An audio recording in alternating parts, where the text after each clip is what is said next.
Bonjour tout le monde, ici Jean-François Bach de Star Wars Littérature Québec.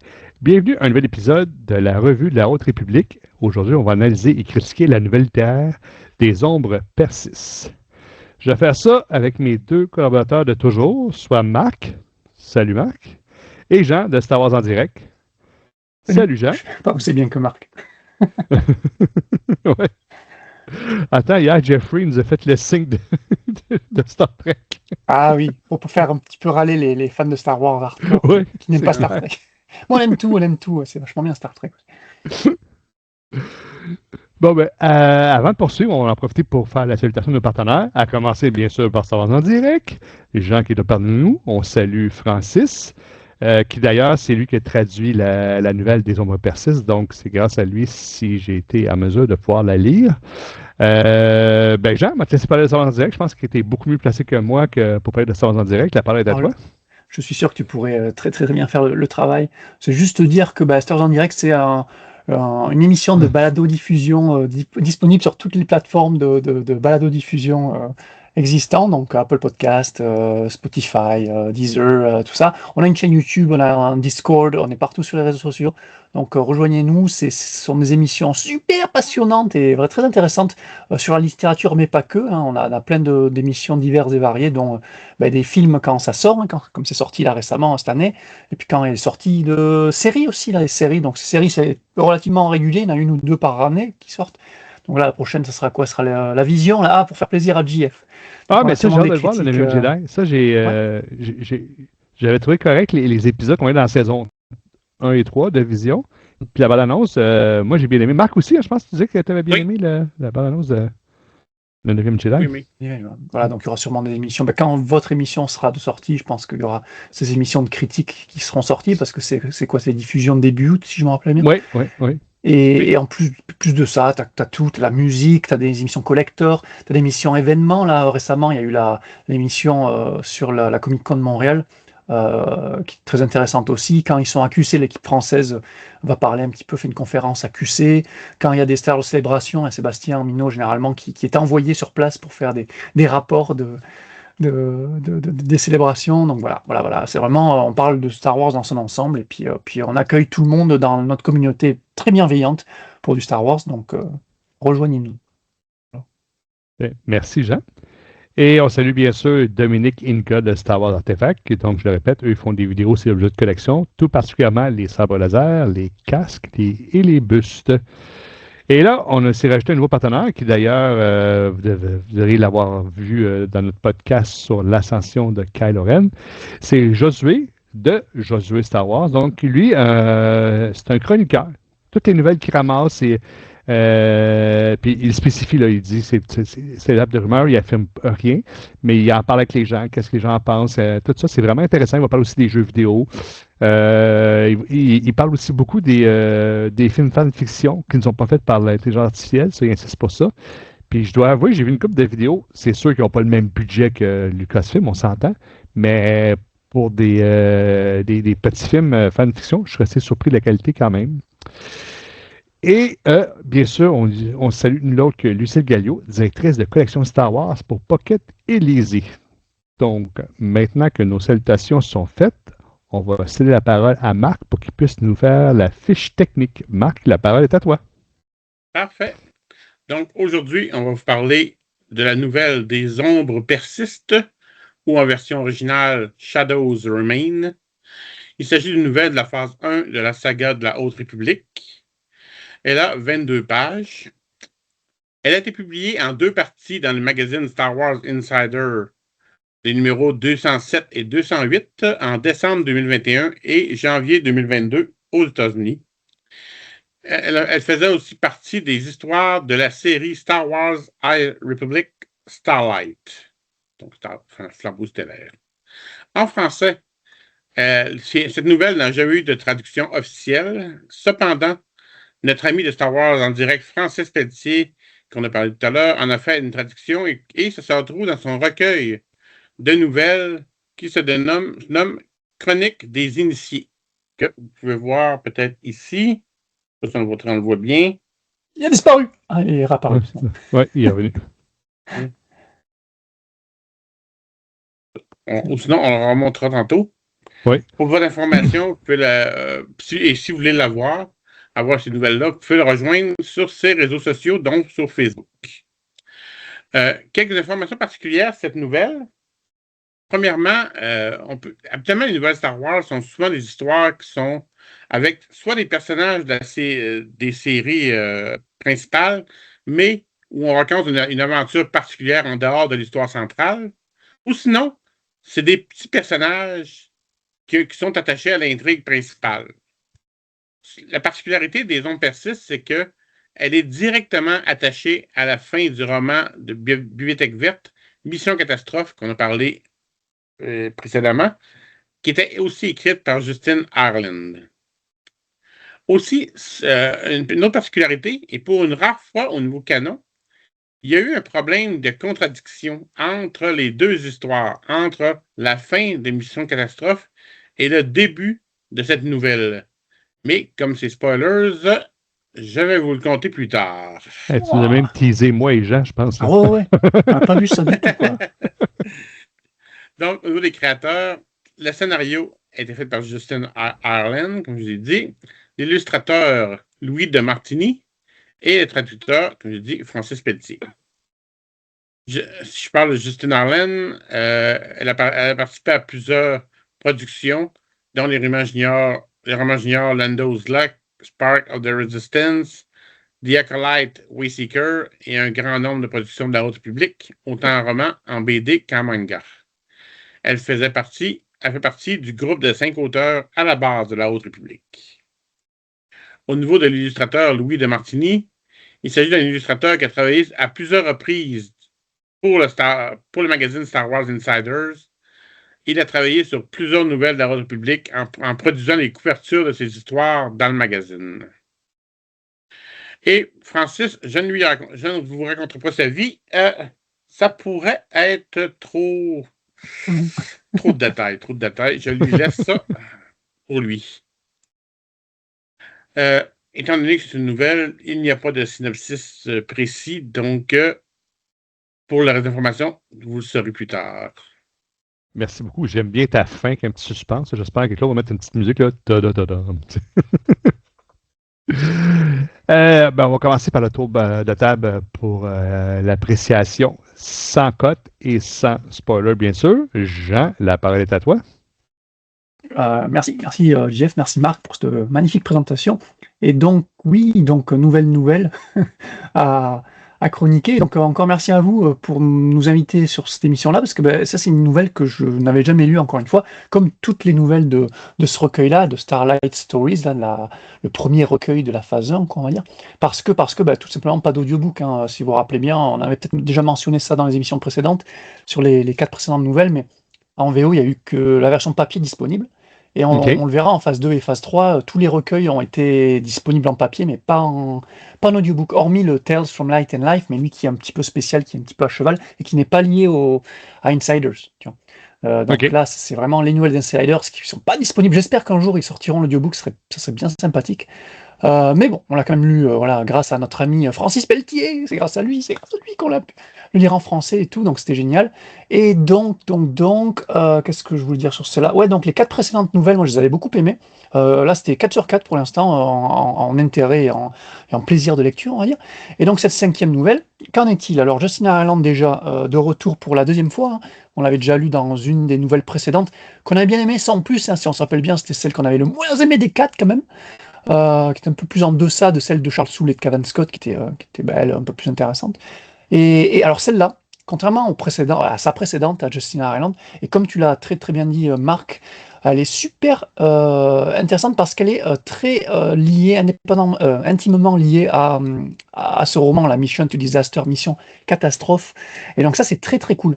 Parce qu'en fait, elle vient compléter un plot hole de l'histoire du roman. Alors c'est un trou qui n'est pas vraiment dérangeant quand on lit le roman, mais qui a une réponse dans cette nouvelle-là, quand même. Donc ça, c'est super cool. C'était un peu comme, j'aime bien le rappeler à chaque fois, mais c'est un peu ce qu'avait fait Daniel Roseholder avec son roman jeunesse Race to Crash Point Tower, qui était un peu un complément qui venait remplir un plot hole du roman The Rising Storm de Cavan Scott. C'était très cool, tu vois, d'avoir la tour de tremble de la mort, voilà. par rapport à l'orage de Londres. Exactement, voilà. Ouais, c'était super sympa. Et là, c'est un peu la même chose. D'autant plus que là, c'est la même autrice qui fait et le roman et la nouvelle qui vient de compléter le roman. Donc ça, c'est très cool. Donc comme t'as pas nommé rien, ni les personnages principaux, là, je vais skipper ça, parce que ça spoil peut-être le fait quels sont les personnages principaux. Même si on voit derrière toi, JF, les magnifiques illustrations de notre ami Ouais. illustrateur, où on voit au moins Gal, donc Gal C'est Tarpen, Marc qui qui les a est dessinés à la main. Juste. magnifique, Marc. Magnifique. Donc au moins elle, on sait qu'elle revient dans cette nouvelle. Donc voilà, et c'est focus sur elle, hein, voilà, sans trop spoiler non plus. Et c'est un peu une première, parce qu'avant elle était plus personnage secondaire, même des nouvelles. Hein. C'était pas la personnage Ouais. principal. Là, elle est vraiment focus en personnage principal. Donc très très cool. Donc voilà, déjà le concept, j'ai bien aimé. Et ensuite, là, tout ce qui est technique, donc l'écriture de Highland, moi j'ai trouvé très très bonne. J'ai jamais eu de problème avec l'écriture de Highland de manière générale.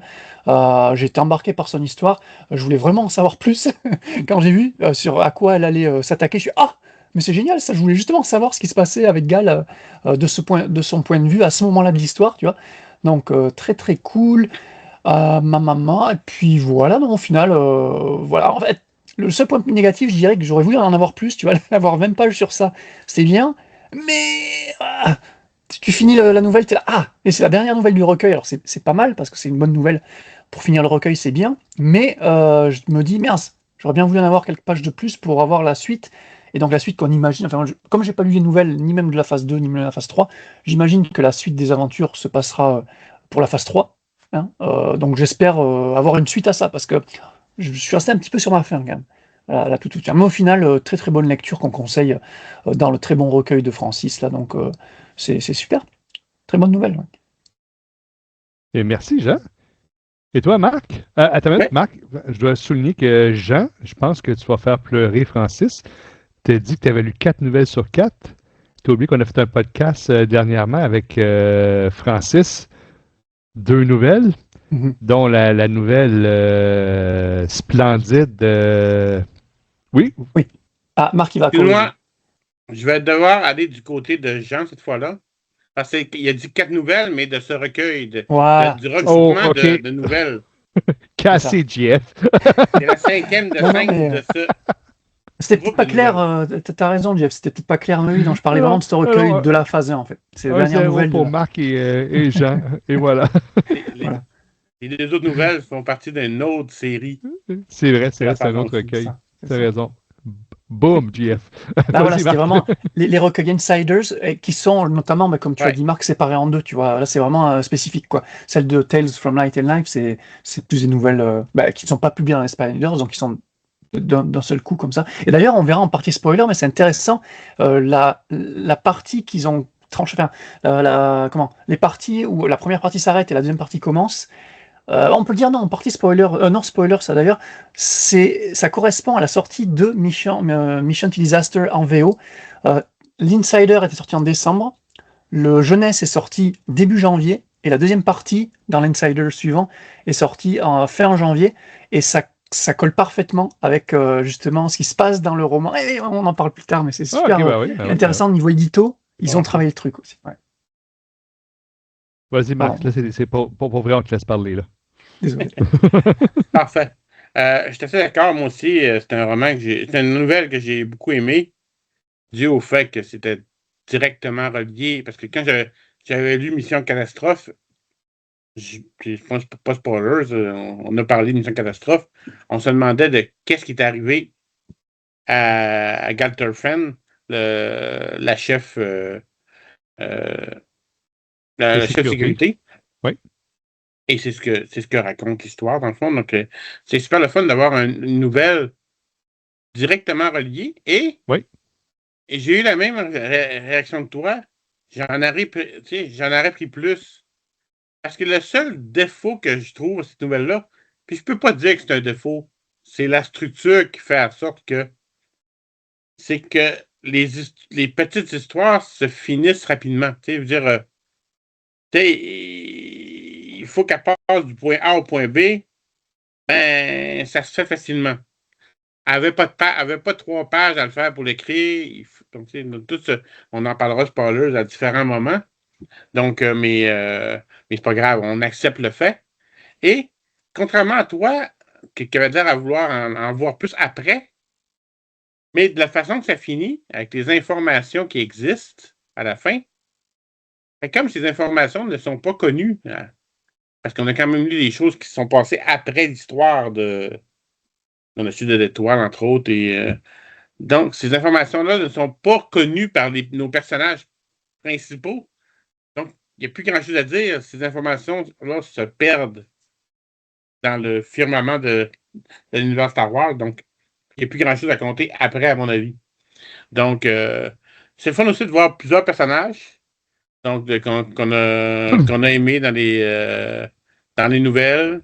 Aussi, les personnages qu'on connaît des Jedi. Donc, ils ont fait un beau ramassis de plusieurs personnages qui n'est pas nécessairement les siens. Certains oui, certains non. Faire une belle nouvelle, peut-être pas trop longue, qui se super bien. Donc, c'est peut-être. J'ai adoré. Merci, Marc. Super. Moi aussi, les gars, comme vous autres, j'ai bien aimé cette nouvelle-là. Je sais que des fois, on a entendu des critiques. Là, je parle pas ici, là, je parle dans l'univers de la littérature sérieuse à propos de Justin Harlan. Mais moi, jusqu'à maintenant, je l'aime bien. Est-ce qu'elle est aussi bonne qu'une Claudia Gray, qu'un Kevin Scott ou un Charles Soule? Non. Mais bonne quand même. Je pense qu'elle, selon moi, elle est même meilleure que Daniel Jose Holder. Donc, c'est une très bonne nouvelle. J'ai aimé aussi, je ne vais pas spoiler, là, mais le côté fatalité de l'histoire. Là. Ça s'en va dans une direction, puis ça s'en va pas en s'améliorant, disons. Ça, j'ai bien aimé. Là, c'était bien décrit pour ça. Puis comme dit vous autres, moi, j'aime ça. Là, ça se coule dans Mission Catastrophe, là, comme ça. C'est vraiment, là, tu finis Mission Catastrophe, tu lis ça, puis ça se rejoint très, très bien. Donc, oui, j'ai passé un bon moment à lire ça.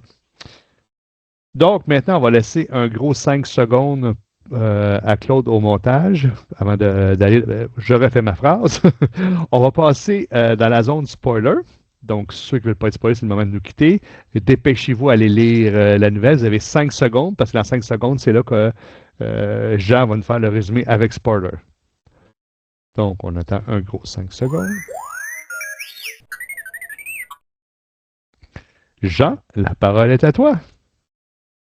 C'est Marc qui me faisait rigoler à faire les secondes comme ça. Et donc, on se retrouve durant les romans. Alors dites-moi, on se retrouve donc bien sûr durant Mission Catastrophe, mais également durant la chute de l'étoile. Hein, c'est bien ça. Parce que.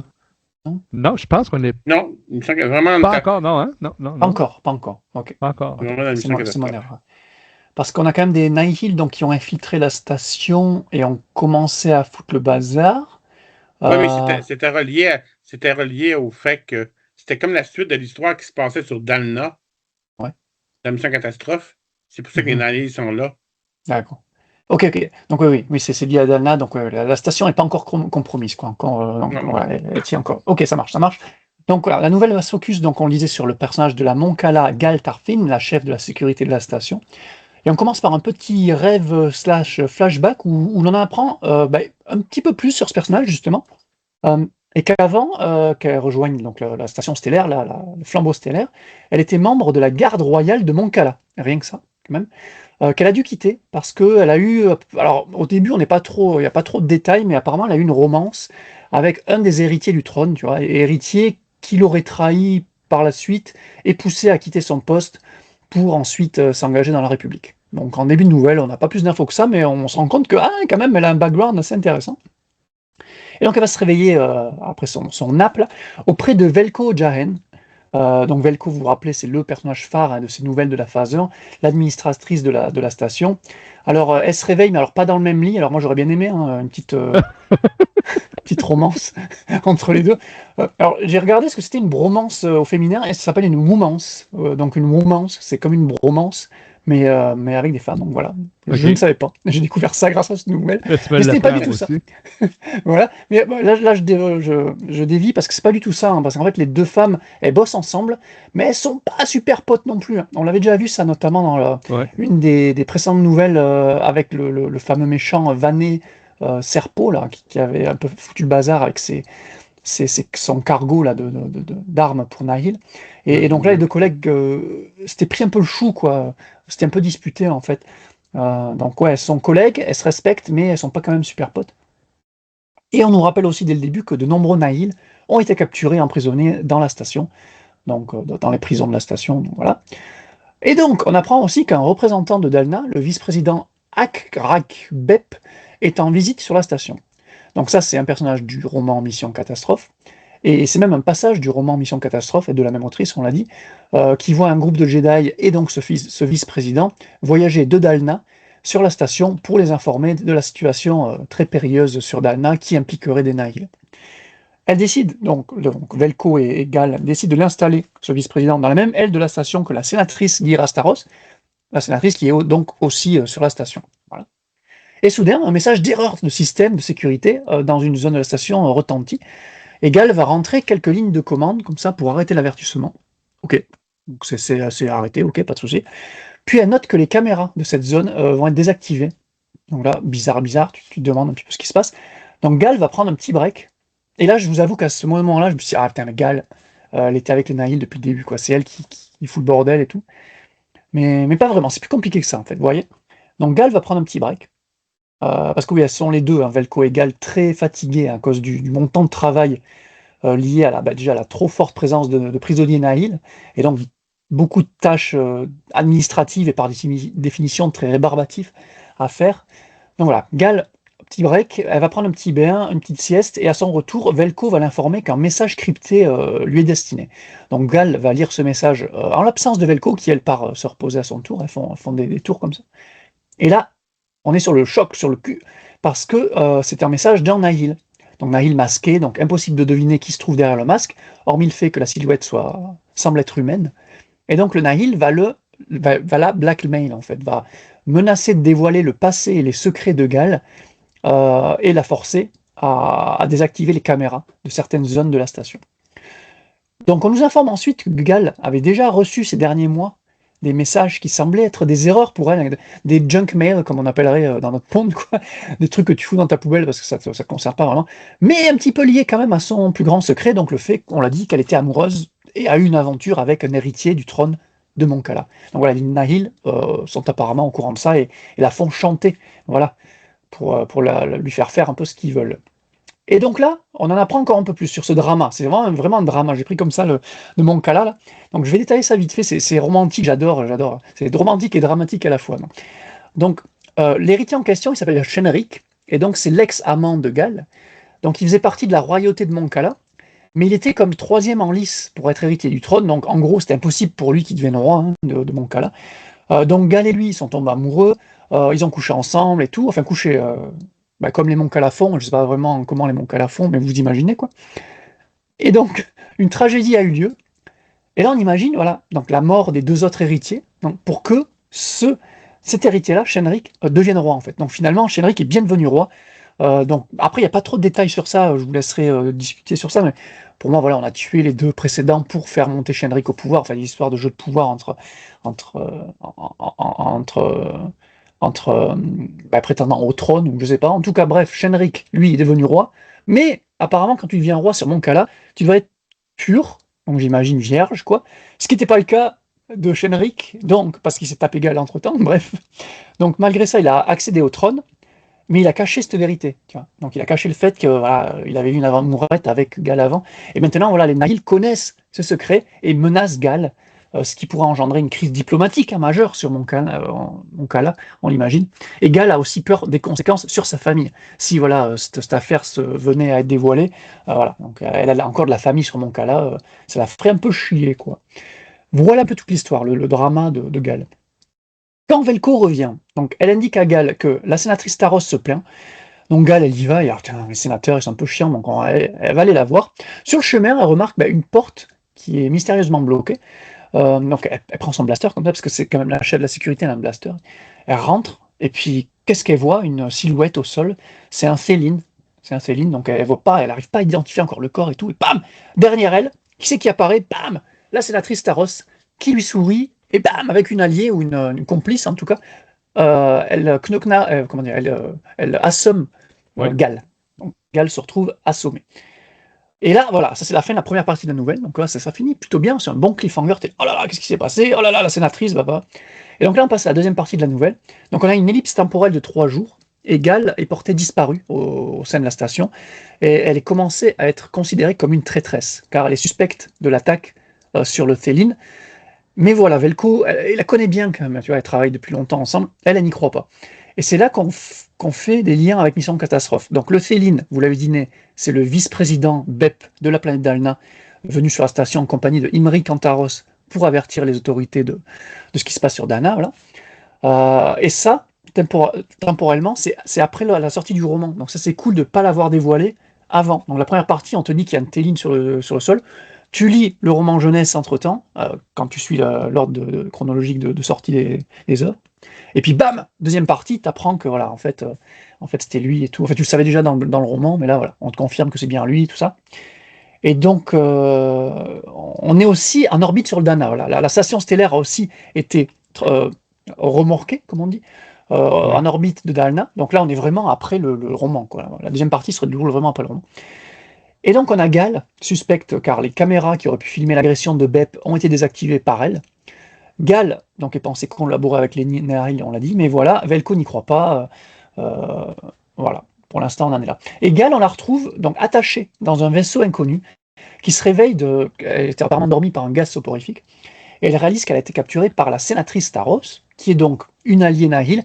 Là encore, on avait un petit peu un gros teasing, on va dire, dans la mission Catastrophe, et une confirmation dans l'étoile de Fallen Star, j'ai pas le titre en français.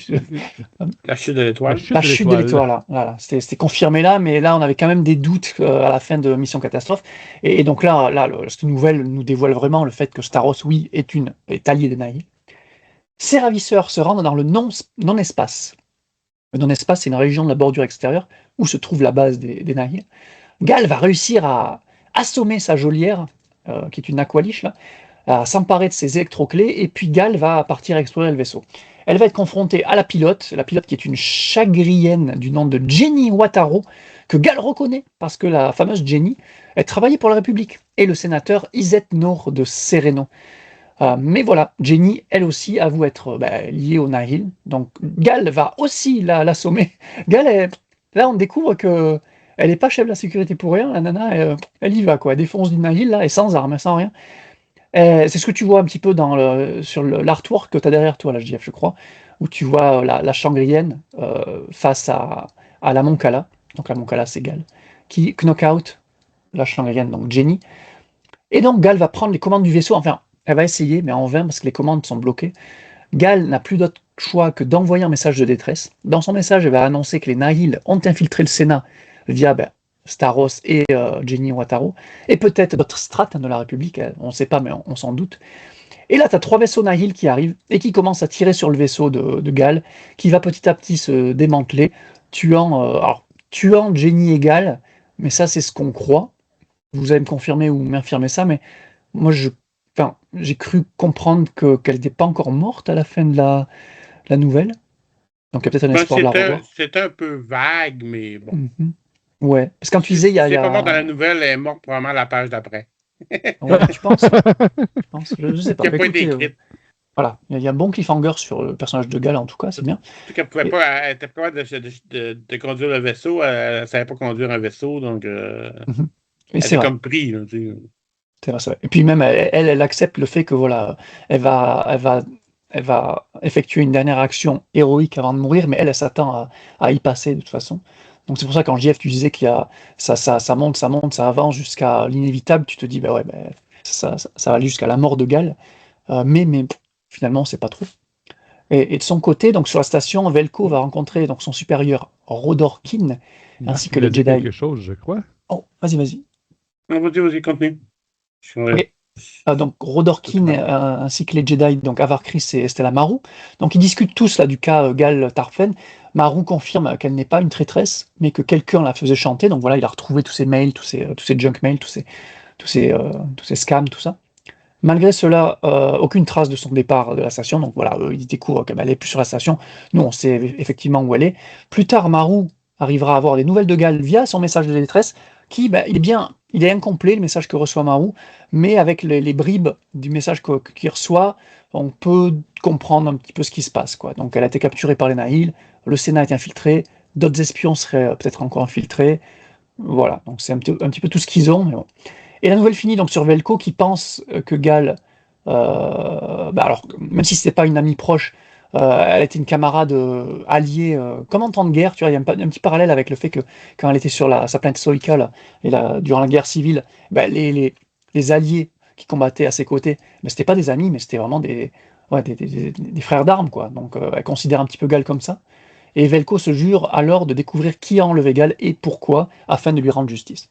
Voilà, la nouvelle se finit comme ça. Ben, merci beaucoup pour ce résumé spoiler, c'est très apprécié. Excusez. Et pour l'information, pourquoi je voulais parler tantôt, c'est juste que entre le fait que Gal se sauve, puis qu'après ça, il découvre comment de Jenny Vatero, et la portion où Velko va voir le coordonnateur radar, puis là, il va avoir Chris et Stella Maru. Dans le fond, ils sont inversés dans l'histoire. C'est pour ça que j'allais l'ajouter, mais comme toi, tu l'as dit par après, c'est beau. Ils sont dans l'histoire quand même. J'ai pas compris. C'est ça la fameuse contradiction? C'est que dans l'histoire, dans l'ordre de l'histoire, Gal se sauve une première fois à l'arrière du vaisseau. Après ça, Velko va voir le coordonnateur radar. Et là, il rencontre Avar puis Estala. Estala, il dit qu'il est au courant de chantage.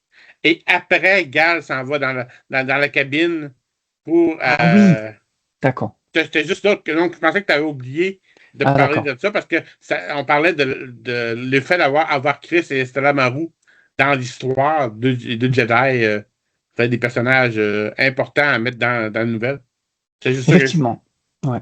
Comme tu nous en parlais après. Oui, parce que tu as vu, en fait, comme ça alterne vraiment. Tu as Gal, Velko, Gal, Velko, Gal, Velko. Ils ont vraiment 50-50% de temps d'écran, on va dire, dans la nouvelle. Mais à la fin, quand je faisais le résumé, je dis attends, je vais regrouper la partie Gal, quand elle est dans le vaisseau. Effectivement, la partie, elle s'échappe, puis elle va dans le cockpit. C'est entrecoupé par Velko, effectivement, et ses aventures sur la station. Et donc, là, le fait d'avoir regroupé, c'est vrai que ça correspond pas Enfin, ça correspond mieux, finalement, au déroulé des événements, effectivement. Mais là, vu que le résumé spoiler est fait, le Marc, c'est quoi l'erreur, je crois que tu avais appelé ça? La petite... comment on appelle ça?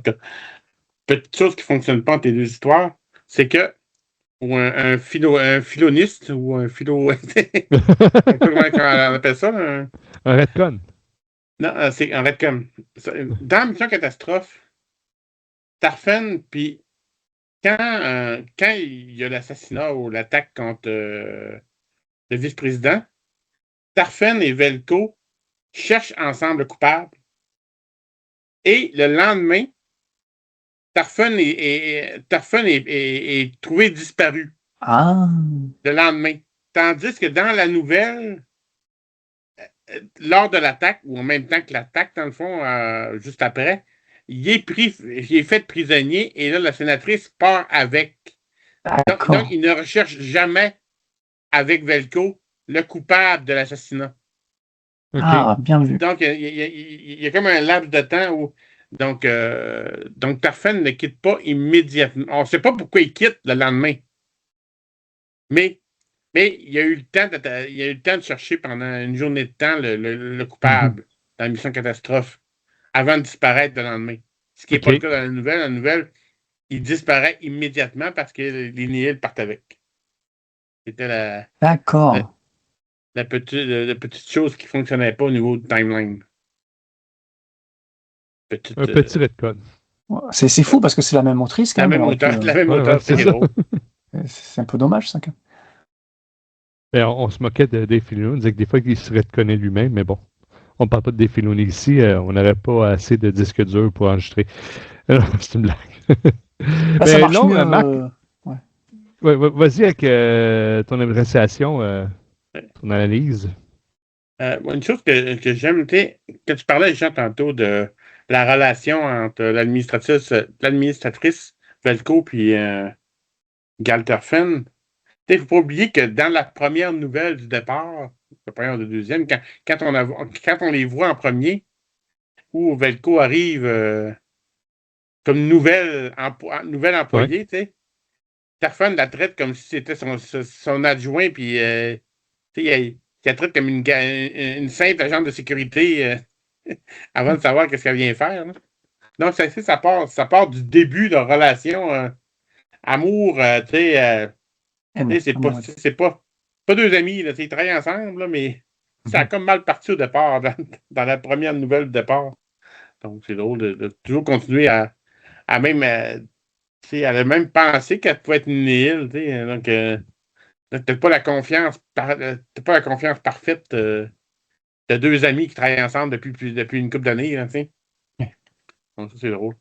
Donc, mais je trouve vraiment que c'est bien monté. Là, quand je dis tantôt, excuse-moi, quand je dis tantôt que ça se passe vite, mettons que Gal elle est emprisonnée, elle est emprisonnée toute seule dans le cargo, en arrière. Elle se délivre. Comment? On le sait pas. Ah, si. Elle se détache. Oui, c'est expliqué. C'est expliqué, mais facilement, tu sais. Elle leurre la Nahil qui la garde, et puis bam, il lui faut un coup de poing, et puis elle récupère les clés. Mais tu sais, c'est facile à avoir la cabine. C'est facile. Tu sais. Ouais. C'est sûr qu'elle a un entraînement, là, mais... Ouais, dans Star Wars, s'échapper des cellules, c'est relativement simple. Dans une nouvelle, ça me dérange pas, là. Ouais, parce que là, t'as vu, justement, avec Francis, on a critiqué, vous avez fait Kylo Ren, l'Ascension. Nous, on a fait Legacy of Vader, donc la deuxième partie de Kylo Ren. Et pareil, il y a un passage où il s'échappe très facilement par deux fois. T'es là, bon. C'est un peu facile, mais bon. Comme ça. Et c'est fun aussi d'entendre des nouvelles informations comme le fait qu'on parle de. Quand on parle de Ginny Wataru, tiens, l'assistante d'un autre sénateur. Tiens, il n'y a pas juste Staros qui est avec une île. Donc, tu as peut-être plus de monde que ça, tu sais. Oui. On sait qu'ils sont infiltrés un peu par. Mais dans la phase 1, on ne sait pas vraiment. Tu sais, à part Staros, là, on ne sait pas s'il y en a d'autres. On ne sait pas comment. Tiens, un deuxième sénateur. C'est peut-être juste une première information de qu'est-ce qu'on va apprendre plus tard, dans la phase 3. Donc, ça, je trouvais ça intéressant. Plusieurs types de... Plusieurs... je sais le mot.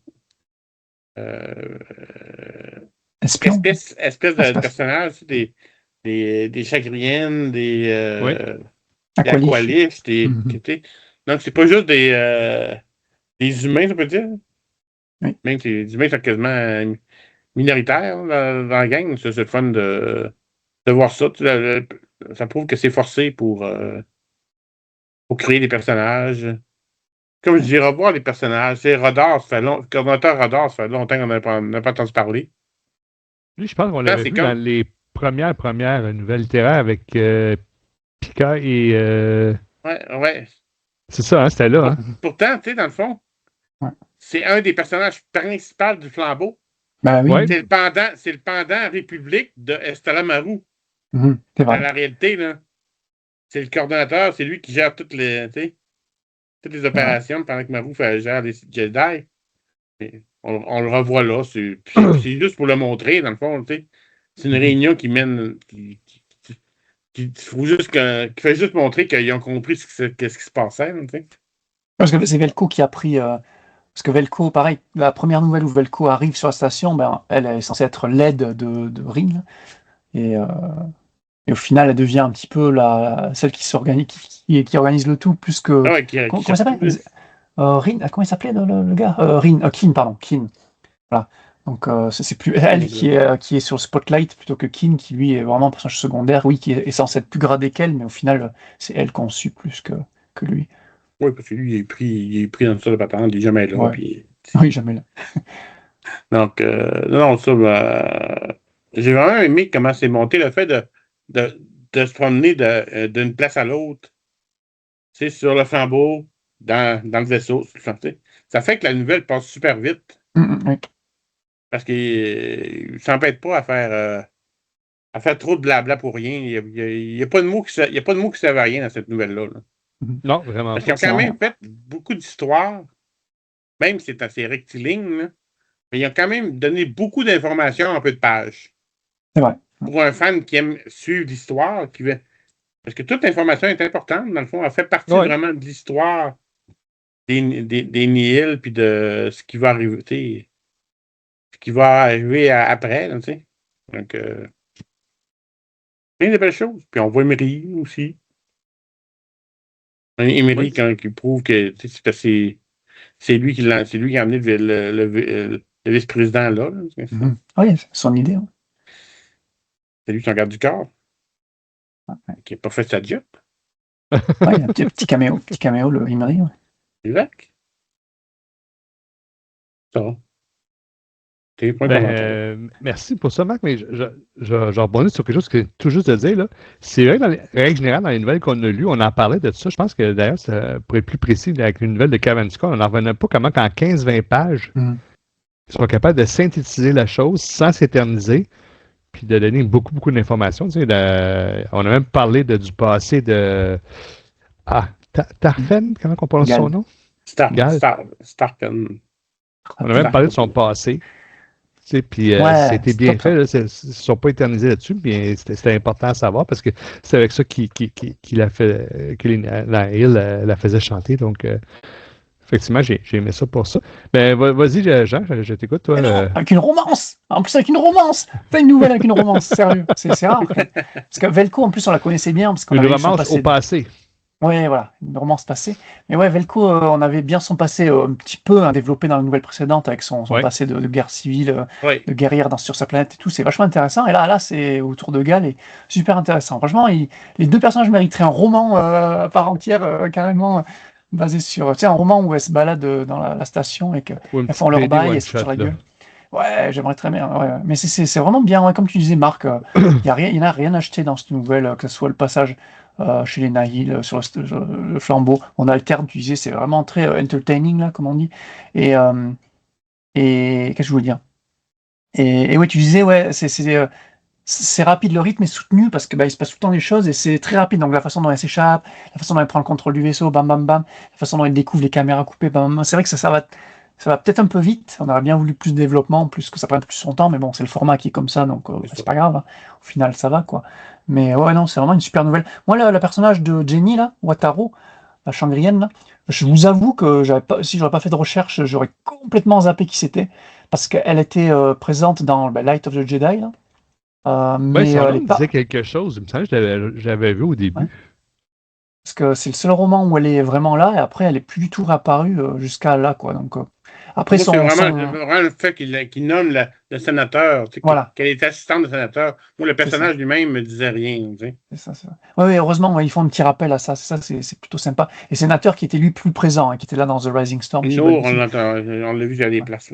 On l'a vu plus souvent dans la phase 1. Donc, non, c'était très cool de rattacher. Alors, est-ce que ça nous dit que le sénateur Tsereno est lui aussi infiltré? Parce qu'on sait qu'elle est Nihil, mais elle, c'est une assistante d'un sénateur. C'est pas vraiment un sénateur comme Lyra Staros, qui, elle, est sénatrice et infiltrée. Donc, est-ce que le sénateur de Sereno est lui aussi impliqué? On saura plus tard, peut-être, je sais pas. Mais oui, en tout cas, c'est très intéressant, l'information. Vous vous rappelez dans Mission Catastrophe, c'était génial, ça, où tu as le switch, où les personnages se rendent compte, et je crois que c'était la toute fin, hein, avec son dialogue avec sa fille, donc Avon Staros, qui, quand Gira va lui dévoiler « Ah, putain, t'as passé du temps avec ce perso, et Avon se rend compte, mais d'où t'es au courant, parce que je t'ai pas du tout parlé de mes aventures sur Dana, donc d'où tu sais que c'est ces personnages-là avec qui j'étais. Et donc là, tu te dis « Ah !» Et là, c'est sur la fin de ce roman, t'es « Oh !» La sénatrice est compromise, quoi. T'es là « Oh !» Et puis, entre-temps, on a fait The Fallen Star, donc là, c'est plus clair, parce qu'elle est carrément auprès de Mark Henry. Mais cette nouvelle-là, ça confirme le fait que c'est trop bien, j'adore ce passage-là, quand justement elle capture Gal, c'était génial, parce qu'on se doutait de ce passage-là. Alors lui, il n'est pas du tout... On a l'avant et l'après. On a le passage où il y a le corps, donc le corps, il n'est pas mort, le vice-président, il est knock-out, mais je sais plus si c'est Emery, qui se rend sur place, et qui sent le parfum de Gira Staros, justement, dans la pièce, tu dis « Ah Ouais. Et c'est là qu'on a vraiment les premières Elle est déjà partie. Tu sais. Voilà, elle est déjà partie. C'est Voilà. C'est ça. Donc tu dis, là, c'est là que tu as les débuts de soupçons. Et j'adore. C'est vraiment une intrigue de ce roman jeunesse que j'adore. C'est la révélation du fait que Gira Staros, la sénatrice qui est censée œuvrer pour la République, est une grosse traîtresse. Toi. C'est génial. Ce parfum-là, on en avait déjà entendu parler plus tôt. Tu sais, dans une autre histoire, je pense, de parfum de la sénatrice. Qu'elle sentait, qu'elle sentait une certaine odeur. C'est ça. Donc, il reconnaît son odeur, ça se peut. Là. Ouais, puis c'est vrai ce que tu dis, Jean, quand elle va où est-ce que la porte est entrouverte, puis que là, la sénatrice Staros la surprend, elle dit pourquoi tu nous as pas écoutés, pourquoi tu n'as pas. Tu sais, elle fait un petit côté arrogant envers Gal pour lui dire que tu aurais dû écouter, puis là, boum, après, c'est là qu'elle se fait assommer. Ouais. Donc, oui, c'est vrai, ça aussi. Ouais. Il pensait être capable de la recruter. Tu sais. Ouais. Ultimement, tu sais, il pensait être capable de l'emmener, de faire plus de choses dans le flambeau. Mais parce que peut-être c'est une autre chose. Peut-être qu'il y avait l'intention de s'en servir plus tard. Dans l'infiltration et tout ça, tu sais, comme étant en sécurité, peut-être qu'elle devait servir à aider l'entrée des nos trois comiques qui font l'infiltration dans la chute de l'étoile. Oui, c'est vrai. Elle était peut-être dans le plan, échelle de sécurité. Donc, elle pouvait peut-être les faire rentrer facilement. Donc, c'était peut-être ça le but dans les faits, là. Ah, puis on s'entend que si vous allez la faire chanter, comme tu dis, ça achève la sécurité, fait qu'il s'ouvre beaucoup de portes. Oui, la facilité. À l'accord ouvert. Mais ça m'amène à un point. Tu sais, au début, les Nihil, c'était vraiment des genres de vikings. Tu sais, c'était on rentre, on pille, on repart.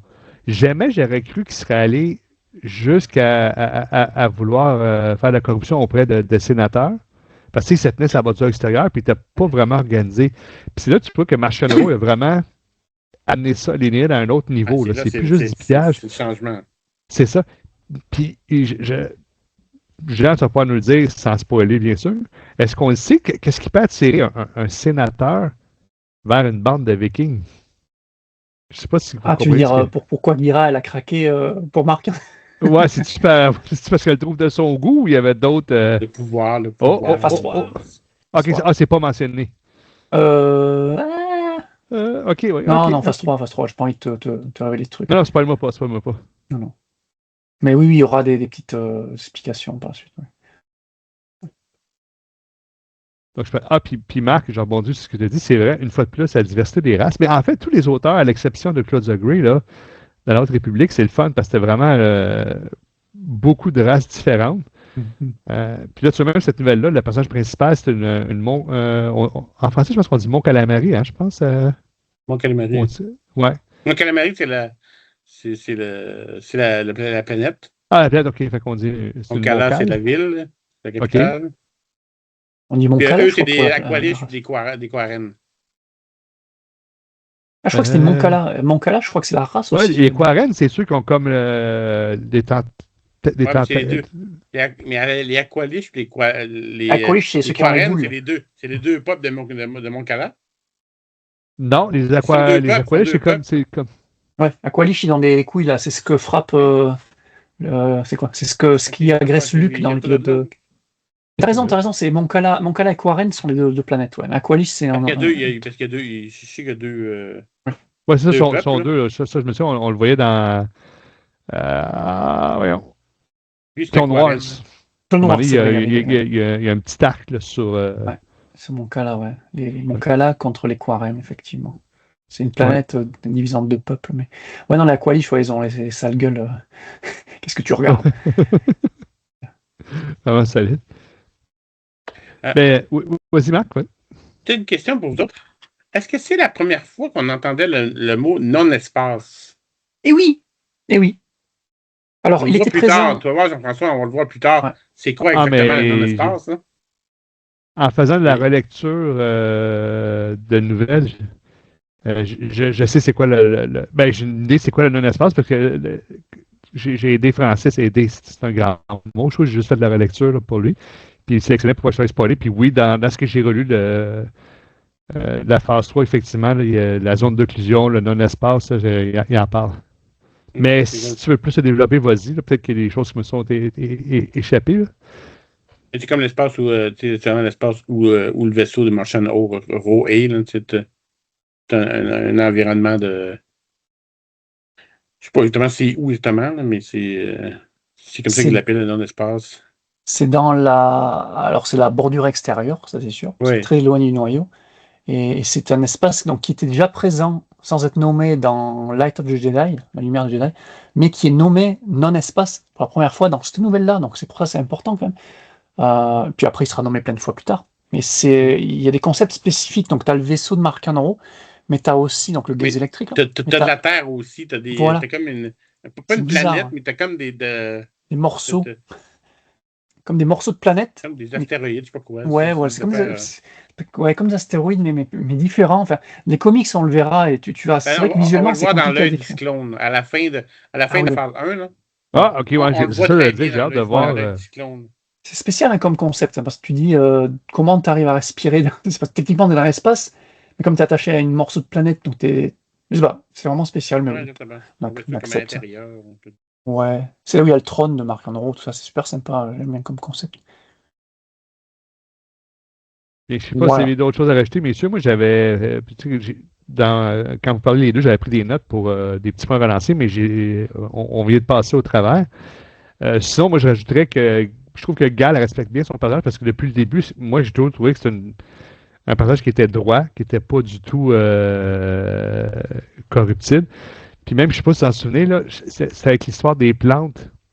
Ah oui. Tu sais, même quand on va jusqu'à utiliser son fusil assommant là, pour régler le conflit. Puis ça a été fort discuté. Ça n'a pas été apprécié, disons, là. Mais je trouve que c'est un personnage qui a vraiment suivi ce qu'elle faisait depuis le début. Là. C'est pas comme moi, c'est pas son genre. Puis, pour te contredire, Marc, personnellement, j'ai pas été surpris qu'elle réussisse à sortir rapidement de où est-ce qu'elle était vraiment. Je disais qu'elle l'assomme rapidement. Déjà, elle avait montré certaines aptitudes au combat, pas comme un Jedi, là, on s'entend, mais on voyait qu'elle était plus forte que la moyenne au combat. Là. Ça, c'est mon opinion, Marc. Tu dois me contredire. Non? La nouvelle confirme bien le fait qu'elle se débrouille. Très bien. Oui. Mais, moi, j'ai pas été surpris qu'elle puisse se sauver. Je suis surpris que les Nihil n'ont pas fait autant attention à. OK. Elle a laissé une possibilité de sauver. Il n'y a pas beaucoup de Nihil. Hein. Voilà, sur le vaisseau, ils doivent être deux. Il y avait le pilote et la geôlière, quoi. C'est tout. Ouais, c'est vrai. C'est deux femmes. Deux femmes, ouais. Pas de gros garde du corps, tu sais. Un Wookiee ou deux, garde du corps, là. C'est personnages féminins exclusivement, cette nouvelle, parce que c'est Justina Ryland. Mais moi, je l'aime bien, Justina, il n'y a pas de souci, hein, j'aime beaucoup son écriture, tout ça. Mais c'est vrai qu'elle force énormément sur les personnages féminins, mais c'est pas plus mal, hein, moi, encore une fois, il n'y a pas de souci. C'est ça, mais jusqu'à date, dans Disney, comme je dis, moi, je trouve que c'est bien fait. C'est pas mis avant l'histoire. Tu sais, ça fait partie de l'histoire. Je sais pas si c'est vrai. Ça s'arrange même pas là. Tu vois, tu m'aurais pas dit, il y a que des personnages féminins, effectivement. Ils sont tous féminins. Mais là, je me dis, Justina, c'est vrai. Elle fera d'autres trucs dans le canon où c'est beaucoup plus flagrant, notamment le comics Anastaros, où là, c'est quand même. Tu vois qu'il y a l'agenda qu'il faut qu'il soit bien rempli. Un petit peu too much, parce que là, on l'a bien vu. C'était bien dans ta face. Là, cette nouvelle-là, ça passe nickel. Mais il y avait Emery. Il y avait le patron de Velco. Oui, Kin. Kin vite fait. Ouais. Estella Marou, qui est un petit peu aussi. Oui. C'est une alien, lui, par contre. Ouais, mais c'est une alien. Et donc, Gal, donc pour finir sur cette nouvelle-là, dans le Mission Catastrophe, Gal, quand on apprend qu'elle s'est échappée après les caméras soient coupées, les problèmes de communication et un gars qui se fait assommer, t'es quand même quasiment sûr qu'elle fait partie des Nihil, qu'elle est trahie. C'est vraiment ça qui est top, quoi. C'est bien écrit pour ça. C'est bien écrit pour qu'on pense qu'elle peut vraiment en être une. C'est ça. Et si tu dis que moi, je pensais sincèrement qu'elle était. Je pensais pas du tout qu'elle avait été genre blackmailée par les Nihil. Je pensais qu'elle était complice parce que on le verra. Il y a plusieurs. Là, on l'a déjà vu. Il y a plusieurs strates qui sont infiltrées. Et pourquoi pas la République et pourquoi pas le Flémon stellaire, tout ça. Donc pour moi, la lecture du roman, bam, tu finis. T'es là, Gal, elle est complice. Puis voilà, ça passe vite dessus. Tu vois, elle est plus là. Les gens la soupçonnent. Donc t'es là, ok. Et c'est cette nouvelle-là qui vient vraiment de confirmer le truc. Mais, du coup, comme je savais pas que cette nouvelle-là allait résoudre cette intrigue-là, quand tu commences la nouvelle et quand, bam, t'as un message d'alerte dans un couloir, t'as Velko qui dit, putain, comment on l'arrête? Et t'as Gal qui se réveille, qui dit, ok, t'inquiète, bam, bam, elle arrête direct. J'étais là, ah, moi je me rappelle que tu t'étais barré, toi, après la tentative d'assassinat, l'agression du vice-président. Donc elle arrête le message au tout début de la nouvelle. Puis ensuite, elle coupe des caméras. Je dis, ah ouais, non, mais elle est obligée, elle est complice, là, c'était obvious, quoi. Et en fait, non, là, tu sais, au début, il y a vraiment un doute sur le fait que, non, en fait, elle fait juste son taf, et puis c'est peut-être un problème technique, tu vois, elle se dit, bon, un problème, bam, bam, bam, elle rend des lignes de code, et puis elle arrête l'alerte. Mais au début, je pensais vraiment, je sais pas si vous l'avez lu comme ça aussi, au début, pensiez-vous qu'elle était direct complice ou... Vas-y, Marc. Gal, à partir du moment que il explique le côté qu'elle reçoit un message, mais puis elle a coupé les caméras. Donc, elle a suivi le message. Donc, c'était avant le message. Après ça, on comprend que là, qu'elle fait pas confiance, puis qu'elle est allée quand même avec son droïde, puis que finalement, pourquoi qu'elle avait sorti ce message-là? C'est pour protéger. Après ça, on connaît mais ça, sur le coup, on sait pas que c'est un blackmail. Parce que ça se passe avant le message. Tout ça, là, toutes les premières coupures de caméra, c'est avant qu'elle reçoit Lolo, et Lolo qui la menace vraiment, là. Et donc, c'est après que, voilà, elle va couper les caméras. C'est le premier message, pas le deuxième, c'est ça. Ça, je dis, le message demande de couper caméra. Ah oui, t'as raison. Et les caméras, ils sont coupés. Ouais, t'as raison. Mais elle se pose une question, elle dit, je vais aller voir quand même ce qu'elle aurait normalement pas dû faire. Ouais. Avec les caméras coupées, ils ont fait ce qu'il y avait à faire, les Nihil. Elle est allée se pointer là. Mais moi, personnellement, non, parce que comme je te disais, sa personnalité depuis le début des nouvelles ou des romans, on voyait que c'est une fille de droite, je pourrais dire ça, la loi et l'ordre, c'est exactement ça que je cherchais. Fait que je savais j'avais un sentiment qu'elle avait anguille sur roche, puis c'était pareil pour Velko, hein, jusqu'à la fin, là, puis là, quand avant qu'elle reçoive le message qu'envoie Gal, elle était sûre qu'elle n'était pas Neil. Puis là, avant qu'elle reçoive le message, là, OK, ouais, la vidéo est coupée, elle est disparue. Là, OK, il faut que je me rende l'évidence, mais il y a vraiment, elle a vraiment fait confiance à Gal jusqu'à la fin, à ce niveau-là. Ah, puis ça, c'est une chose, j'ai trouvé ça bien au début aussi de l'histoire. Tu vois que les deux là, sont vraiment débordés avec le travail. Là, je ne sais pas s'ils font des nuits de 4 heures. Là. Les deux, t'es 100.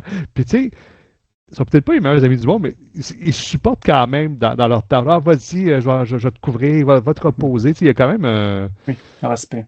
Un petit respect, puis I care for you. Il y a ça aussi de ce côté-là. Puis même au début, il y a quand même la vieille histoire d'amour. On ne sait pas si c'est pour une affaire de blackmail, parce que ça fait allusion, c'est relié à ce qui était arrivé dans la nouvelle d'avant là, avec Velko. Et c'est quoi là, celui qui a les tatous dans le visage là, qui... Sarpo. Sarpo, oui, c'est ça. C'était plus relié à ça. Fait encore une fois, justement, Arlan, elle a bien amené ça. Là. Au début, on ne se disait pas que c'était pour une histoire de blackmail que c'était amené. Là. Ouais, il y a un petit rappel à Vaner. Ouais, elle avait comme trouvé une excuse pour parler de tout ça. Là. Ça, j'avais trouvé ça bien aussi. Ben, messieurs, avez-vous d'autres choses à rajouter ou on va tout de suite donner la note? Ouais, on peut donner la note. Marc, à tout seigneur, tout honneur.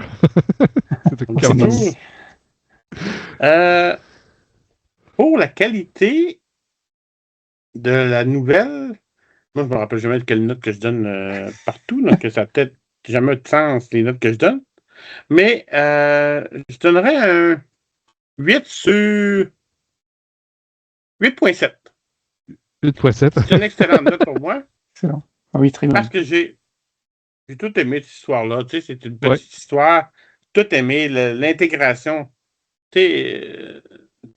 Autant je peux aimer les petites histoires à côté pour faire connaître un personnage, ça. Mais vraiment une nouvelle comme ça qui est totalement dans l'histoire, qui est importante, puis qu'il y a plein de monde qui ne liront pas dans la réalité. Là, mais non! Puis, c'est dommage, parce que ça sort directement de... C'est pas grave si tu ne lis pas, parce que tu vas l'apprendre indirectement. Staros, tu vas l'apprendre d'une autre façon. Mais pour nous autres, ça nous en donne un petit peu plus que d'autres personnes. Donc, c'est le fun. C'est bien écrit. Moi aussi, c'est. Oui. Pas de temps fan de tout ce que Justin Allen écrit, mais ça, c'est bien écrit. J'avais beaucoup aimé Mission Catastrophe. C'est une belle suite. Ça aurait pu être l'épilogue de Mission Catastrophe, puis ça aurait été parfait. Vu comme ça, tu as vraiment raison, Marc. Ça aurait pu être carrément l'épilogue. Je vais demander, Marc, comparativement à sa nouvelle précédente, là, sur les fameuses plantes qui nous avaient moins plu, là, c'est quand même autre chose, quoi. C'est pas, les deux sont faciles à lire. C'est beaucoup meilleur. L'intérêt est là, quoi. Alors que la précédente, c'était une petite aventure annexe, on va dire, peut-être. Puis les plantes, c'était même pas des Drengir, donc c'était un peu décevant. Ouais, ça avait comme été un pétard mouillé à la fin. Là, tu disais tout ça pour ça. C'est ça. C'est pas aussi marquant. Mais c'est marrant, vous le dites les deux, là, Jeff, tu as dit, c'est comme si c'était sorti de Mission Catastrophe, et toi, tu as dit en épilogue. Mais c'est clairement, ça pourrait être un chapitre de Mission Catastrophe qu'elle est prise. Oui, il y aurait plus dedans. Ah oui? Voilà. Ouais, carrément. Si c'était pas focus autant sur les deux personnages des nouvelles, justement, parce que c'est vrai que les romans, ils se focusent jamais sur ces nouvelles. Les comics, elles sont là vite fait, mais en background, tu vois, elles sont jamais au devant de la scène. Là, elles sont vraiment au devant de la scène. Donc ça fait sens de les mettre en nouvelles, mais ouais, tu pourrais même l'insérer ou à la fin, ou quasiment à la fin de Mission Catastrophe, ça fonctionnerait très bien.